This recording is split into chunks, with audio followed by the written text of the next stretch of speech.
You check your phone again. Nothing new. You check it anyway. 10 minutes later, you do it again. This isn't weakness. This isn't a lack of self-control. The real answer is far stranger. Your thumb isn't checking a screen. It's foraging. Think about that word for a second. Foraging. It sounds ancient. It sounds like something your ancestors did in a forest, not something you do on a subway platform. But the behavior is identical. And once you see it, you can't unsee it. 2 million years ago, your ancestors woke up hungry every single day. There was no guarantee of food, no schedule, no refrigerator. Somewhere out there, in unpredictable patches of land, was something to eat. Maybe. The only way to find out was to go look. Again, and again, and again. This created a very specific kind of brain.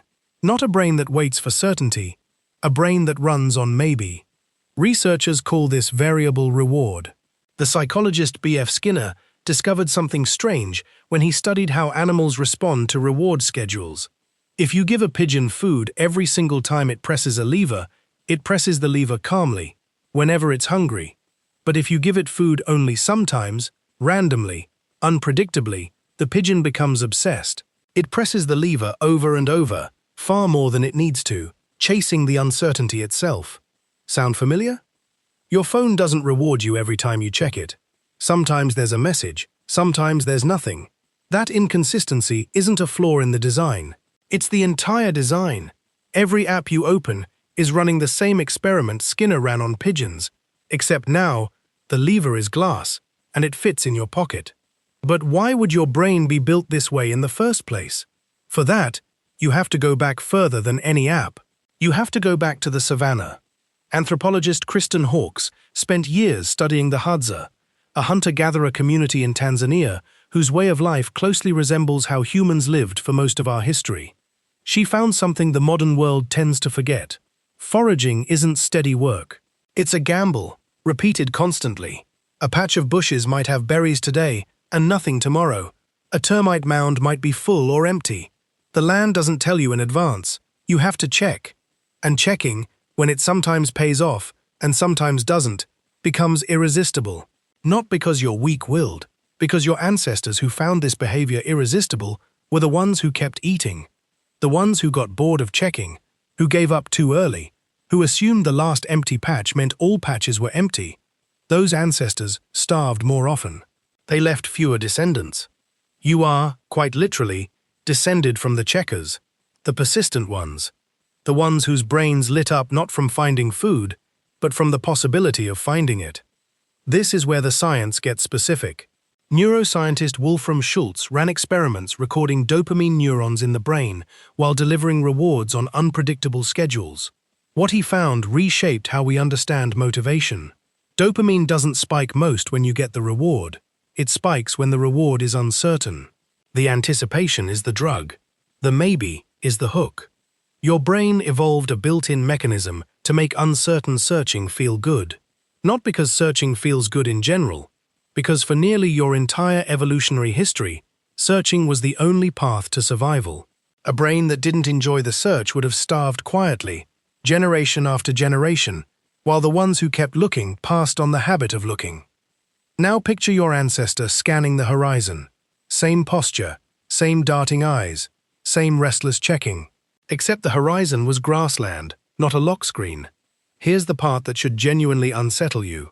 Every notification, every red dot, every unread badge is engineered by people who understand this exact mechanism. They know about Skinner's pigeons. They know about Schultz's dopamine neurons. They've built interfaces that mimic the unpredictability of a foraging landscape, because unpredictability is what kept your ancestors moving, searching, checking. You're not addicted to your phone. You're addicted to the pattern your phone imitates. There's a twist here that most people miss. In the ancestral environment, foraging had a natural ceiling. There were only so many bushes to check in a day. Your legs got tired. The sun went down. The search had edges.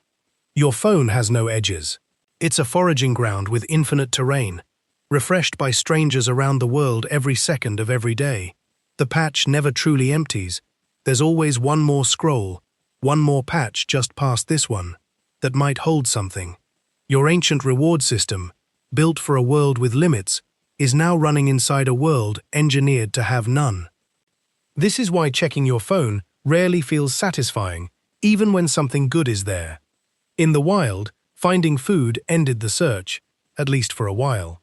Online, finding one interesting thing barely slows you down. Because the system was never built to reward the finding. It was built to reward the looking. So, what do you do with this? You can't out-willpower 2 million years of evolution, but you can change the terrain. Behavioral researchers studying digital habits have found that the checking behavior weakens dramatically the moment unpredictability disappears. Turn notifications into something scheduled instead of random, and the compulsive pull fades. Not because you've become disciplined, because you've removed the variable reward. You've turned the slot machine back into a vending machine. Predictable, boring, easy to walk away from. This is also why some of the calmest people you know aren't the ones with the most self-control.